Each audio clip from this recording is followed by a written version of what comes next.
सबैको नमस्कार। राम्रोसँग सुन्नुस्। यो भिडियोमा म तपाईहरुको लागि अस्मिता पब्लिकेसनको च्याप्टर 9 क्याश फ्लो स्टेटमेन्टको 7 नम्बर न्युमेरिकल प्रोब्लम लिएर आएको छु। त्यो 7 नम्बरमा दिएको छ यहाँ question The comparative balance sheet of a limited company as on Chaitra 31 are given below। एउटा बैलेंस शीट के गरेको छ यहाँ दिएको छ हैन। यो बैलेंस 2 सालको के गरेको छ बैलेंस शीट दिएको छ। फर्स्ट इयर एउटा खण्डमा के लेखेको छ सेकेन्ड इयर अमाउन्टमा हैन। अनि लेफ्ट ह्यान्ड साइडमा के दिएको छ लायबिलिटी दिएको छ, राइट ह्यान्ड साइडमा के दिएको छ एसेट दिएको छ हैन। अब त्यसपछि यहाँ एडिशनल इन्फर्मेसनमा सेल्स इन्कम दिएको छ, कस्ट अफ गुड्स सोल्ड दिएको छ हैन। त्यस्तै लास्टमा 6 नम्बरमा के दिएको छ dividend distribution for the year दिएको छ। अनि रिक्वायरमा के बनेको छ cash flow statement by using direct method. यसलाई यो 7 नम्बरलाई हामीले डाइरेक्ट मेथडबाट के गर्नु छ क्याश फ्लो स्टेटमेन्ट तयार गर्नु छ। अब यहाँ 7 नम्बर च्याप्टर कति हो च्याप्टर 9 हो क्याश फ्लो स्टेटमेन्ट। अब हामीलाई के तयार गर्नु छ cash flow statement under direct method. यहाँ के हुन्छ पार्टिकुलर हुन्छ, पार्टिकुलर यहाँ अमाउन्ट हुन्छ, यहाँ पनि के हुन्छ अमाउन्ट हुन्छ। अब हाम्रो यो फर्मेट के भयो तयार भयो। अब हामी ए नम्बरमा हामीले के निकाल्ने हो cash flow from operating activities. यहाँ लेख्ने A number cash flow from operating activities. अब यो क्यापिटल ए यहाँ लेख्ने हैन। अब यहाँ स्मल ए वहाँ फर्स्ट सेकेन्ड थर्ड पनि लेख्न सक्छौं। यहाँ स्मल ए म लेखिदिए। यहाँ के लेख्ने क्याश कलेक्सन फ्रम कस्टमर और डेब्टर।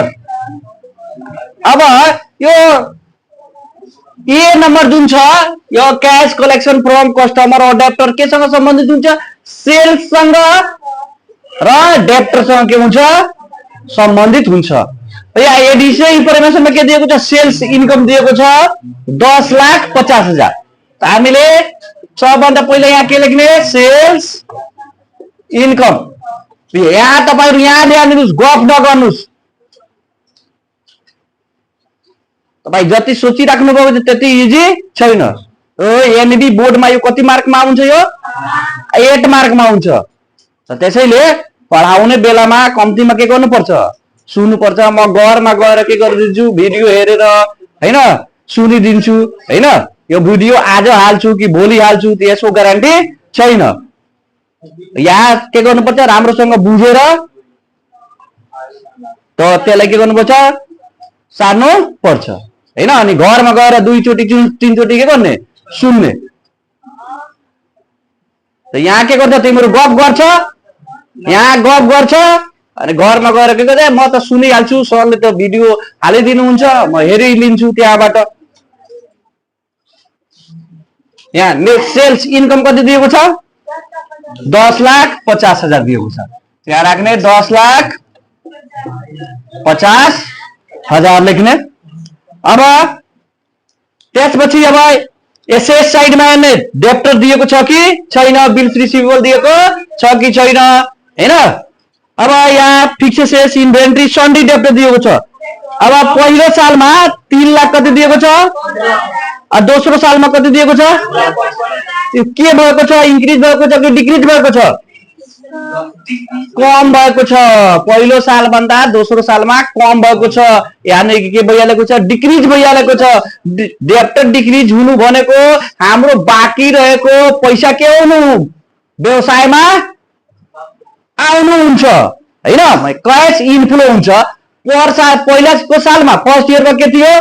3,55,000 थियो, 3,15,000 थियो, अहिले 2,55,000 छ। त बाँकी पैसा के भएको छ? हामीले रिसिभ गरिहालेको छौँ, संस्थामा त्यो पैसा के भइहालेको छ?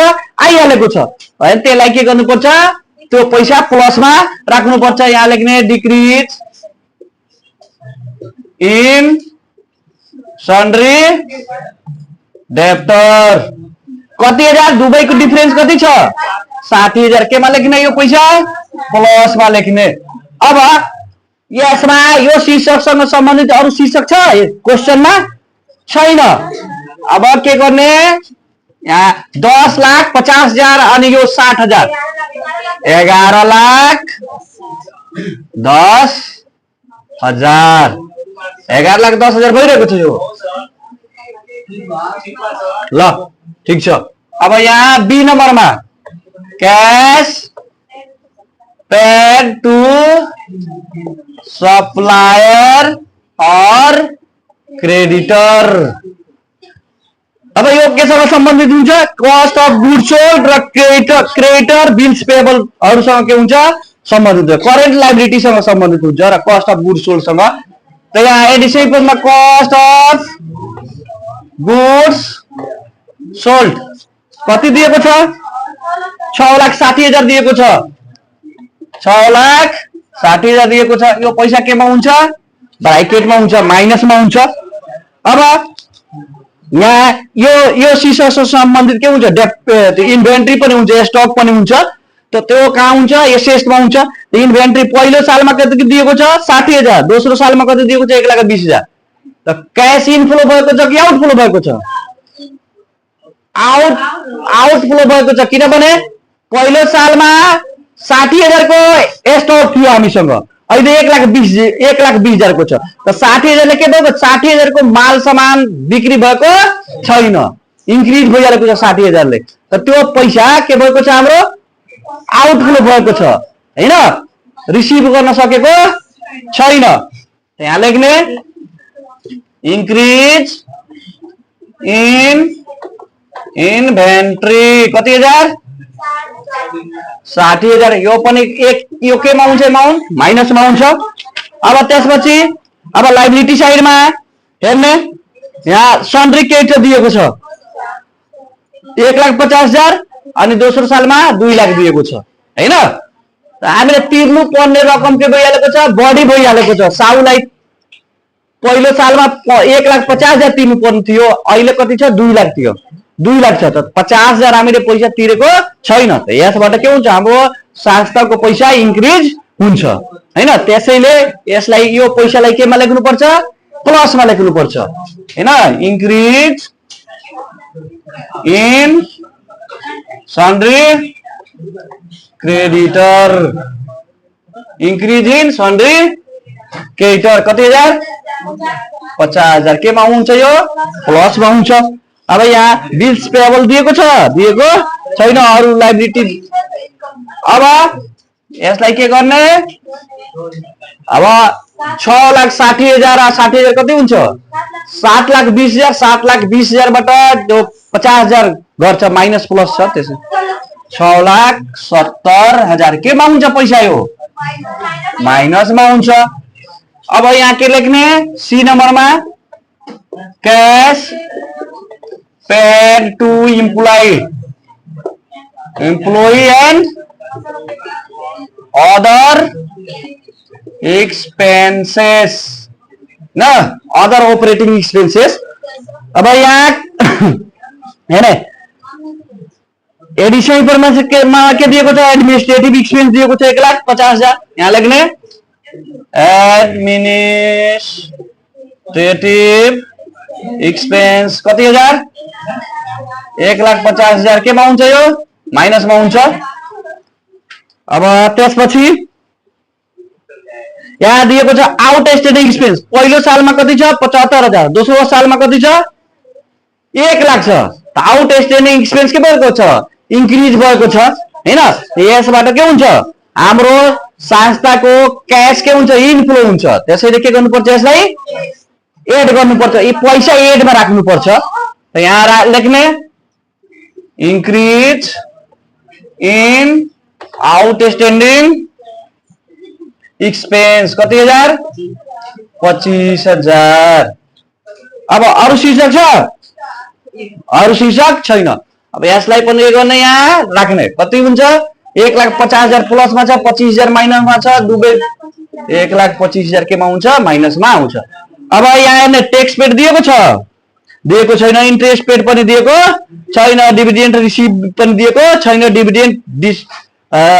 डिस्ट्रिब्युसन दिएको छ त्यो कहाँ जान्छ फाइनान्सिङ डिभिडेन्ड रिसिभ दिएको हुन्छ भने कहाँ आउँछ अपरेटिङ एक्सपेन्समा आउँछ अपरेटिङमा आउँछ हैन र डिभिडेन्ड पेड दिएको हुन्छ भने त्यसलाई कहाँ राख्छौँ हामी फाइनान्सिङमा राख्छौँ अब के गर्ने यहाँ net cash flow from operating activities A plus B plus C गर्ने चाहिँ अब हेर्ने 11,10,000 प्लस में 6,70,000 माइनस में 1,25,000 माइनस में तो माइनस वाला के करने पहिला जोडिदिने अनि यसबाट के गरिदिने घटाइदिने तो कति 3,15,000 प्लस में आइरहेको छ 3,15,000 के आउँछ प्लस में आउँछ अब के गर्ने यहाँ कैपिटल बी लेख्ने अनि यहाँ लेख्ने नेट यहाँ cash flow from investing activities यो इन्भेस्टिङ एक्टिभिटीज के सँग सम्बन्धित हुन्छ फिक्स एसेट्स को पर्चेज र सेल्स सँग इन्भेस्टमेन्ट को पर्चेज र सेल्स सँग के हुन्छ सम्बन्धित हुन्छ अब यसमा यहाँ हेर्नुस् जुन फिक्स एसेट्स मा एडिसनल इन्फर्मेसन दिएको हुन्छ यहाँ त्यो फिक्स एसेट्स लाई हामी यो बैलेंस शीट मा दिएको फिक्स एसेट्स मा यदि एडिसनल इन्फर्मेसन दिएको छ भने एडिसनल इन्फर्मेसन वालालाई के गर्नुपर्छ राख्नु पर्छ यो बैलेंस शीट वालालाई राख्नु हुँदैन तब यहाँ फिक्स एसेट्स दिएको छ पर्चेज अफ फिक्स एसेट्स 4,80,000 लेख्ने यहाँ purchase of fix assets purchase गर्छौ भने कैश इनफ्लो हुन्छ कि आउटफ्लो हुन्छ पर्चेज गर्छौ भने आउटफ्लो हुन्छ पैसा जान्छ नि अनि सामान आउँछ त के भइहाल्छ पैसा आउटफ्लो भइहाल्छ पैसा जान्छ जुन पैसा जान्छ त्यसलाई केमा राख्नुपर्छ माइनसमा राख्नुपर्छ त कति हजारको किनेको छ 4,80,000 माइनसमा राख्ने अनि त्यसपछि फिक्स एसेट्स सोल्ड दिएको छ 1,05,000 फिक्स एसेट सोल्ड कति यो प्लस में हुन्छ कि माइनस में हुन्छ यो प्लस में हुन्छ किनभने सेल्स गर्दाखेरि पैसा के हुन्छ आउँछ अब अरु शीर्षक यसमा जाने शीर्षकहरु छैन अब हामीले यहाँ के गर्ने लेख्ने net cash flow from investing activities कति हजार आउँछ 4,80,000 बाट 1,05,000 जान्छ 3,75,000 केमा हुन्छ यो माइनसमा हुन्छ केमा माइनसमा हुन्छ यहाँ नलेख्ने यहाँ लेख्ने 3 लाख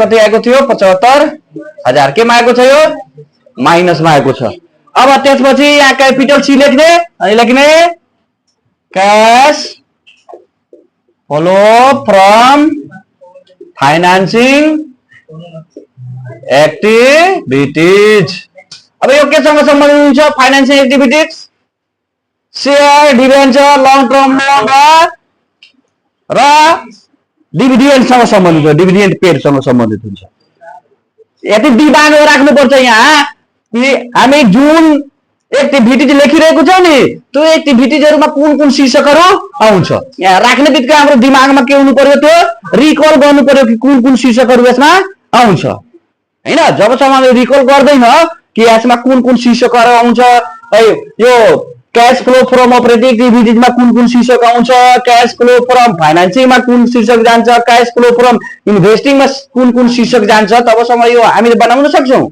बनाउन सक्दैन। पहिला सबैभन्दा पहिला त्यो नाम लेख्ने बित्तिकै हामीले हाम्रो दिमागमा के आउनु पर्यो कि यसमा कुन शीर्षकहरु आउँछ। अब यहाँ के दिएको छ, शेयर क्यापिटल दिएको छ। पहिलो सालमा कति दिएको छ? 7,50,000। दोस्रो सालमा कति दिएको छ? 9 लाख। के भएको छ? इन्क्रिज भएको छ। त्यहाँ लागि इस्यु अफ के भएको होला? इस्यु भएको होला, इस्यु अफ शेयर क्यापिटल। कति हजार? दुवैको डिफरेन्स कति हुन्छ? 1,50,000। इस्यु गरेको छ भने के हुन्छ? पैसा आएको छ, प्लसमा राख्ने। अनि त्यसपछि 8% डिबेन्चर बनेको छ। पहिलो सालमा 1,50,000, दोस्रो सालमा के भएको छ? 50,000। यसको मतलब के हुन्छ? के भएको होला? फिर्ता भएको होला, रिडेम्पसन भएको होला। डिबेन्चर कम हुनु भनेको के हो? फिर्ता हुनु हो। बढी हुनु भनेको इस्यु हुनु हो हैन। त यहाँ लेख्ने रिडेम्पसन अफ 8% डिबेन्चर कति? दुवैको डिफरेन्स 75,000। माइनसमा राख्ने पैसा, केमा राख्ने? माइनसमा पैसा राख्ने। अनि त्यसपछि अरु शीर्षक यसमा आउने दिएको छ छैन? यहाँ डिभिडेन्ड पेड दिएको छ। के दिएको छ? डिभिडेन्ड डिस्ट्रिब्युटेड दिएको छ 90,000। त्यहाँ लेख्ने डिभिडेन्ड डिस्ट्रिब्युसन कति हजार? 90,000। यो पनि केमा हुन्छ? माइनसमा हुन्छ। अब 1,50,000बाट यो पहिला माइनस वालाले के गर्ने? जोड्ने। 90,000 75,000 कति हजार हुन्छ? 1,65,000। 1,65,000बाट 1,50,000 आन्सर भने कति हजार आउँछ? त यहाँ अब लेख्ने net cash flow from financing activities कति हजार? 15,000 माइनसमा हुन्छ। अब यहाँ लेख्ने net change in cash and cash equivalent. अब capital A plus B plus के गर्ने? सी। अब हेर्ने कैपिटल ए मा कति छ? 3,15,000 प्लसमा छ। कैपिटल बी मा कति छ? 3,75,000 माइनसमा छ। कैपिटल सी मा 15,000 केमा छ? माइनसमा छ। त पहिला माइनस वालालाई के गर्ने? जोड्ने। त 3,75,000 15,000 कति हुन्छ? 3,90,000। 3,90,000बाट 3,15,000 के गर्ने? घटाउने। कति हजार आउँछ? 75,000। यो 75,000 केमा हो? माइनसमा आउँछ। माइनसमा। अब के गर्ने? एड गर्ने। Add opening cash balance. कति हजार ओपनिङ कैश बैलेंस दिएको छ यसमा? अब दुईटा सालको दिएको छ भने पहिलो सालवाला के हुन्छ? ओपनिङ कैश बैलेंस ओपनिङ हुन्छ। दोस्रो सालवाला के हुन्छ? क्लोजिङ हुन्छ। त पहिलो वालामा कति दिएको छ? 1,50,000 दिएको छ। कति दिएको छ? 1,50,000। त 1,50,000 हामी के गर्छौं? एड गर्छौं। अब यो 50,000 केमा छ? प्लसमा छ। 75,000 केमा छ? माइनसमा छ। त 1,50,000बाट 75,000 जान्छ भने कति आउँछ? 75,000 आउँछ। केमा हुन्छ? प्लसमा कि माइनसमा? प्लसमा हुन्छ। त यहाँ 75,000 लेख्ने। यहाँ लेख्ने देयरफोर क्लोजिङ कैश बैलेंस। यस्तो होइन, कैश बैलेंस हो, कैश बैलेंस। अब हामीले यो net change in cash equivalent जुन आउँछ नि, त्यसमा ओपनिङलाई जोड्दा यदि क्लोजिङको बराबर आयो भने हाम्रो यो हिसाब गरेको जुन हिसाब छ त्यो के छ? राइट छ। बुझ्नु पर्यो। अब यो भिडियोलाई तपाईहरु के गर्ने? दुईचोटी तीनचोटी राम्रोसँग सुन्नु। अनि त्यसपछि अस्मिता प्रकाशनको बुकको पेज नम्बर 200 कति निकाल्ने? 63 निकाल्ने। अनि यो हिसाबलाई पहिले आफैले बनाउने। अनि बनाइसकेपछि के गर्ने? यो भिडियोसँग करेक्सन गर्ने अनि दुईचोटि तीनचोटि सुन्दा आफै के हुन्छ यो हामीलाई याद हुन्छ। धन्यवाद। यो भिडियोलाई लाइक र सब्स्क्राइब गरिदिनुको लागि तपाईहरुसँग अनुरोध गर्छु।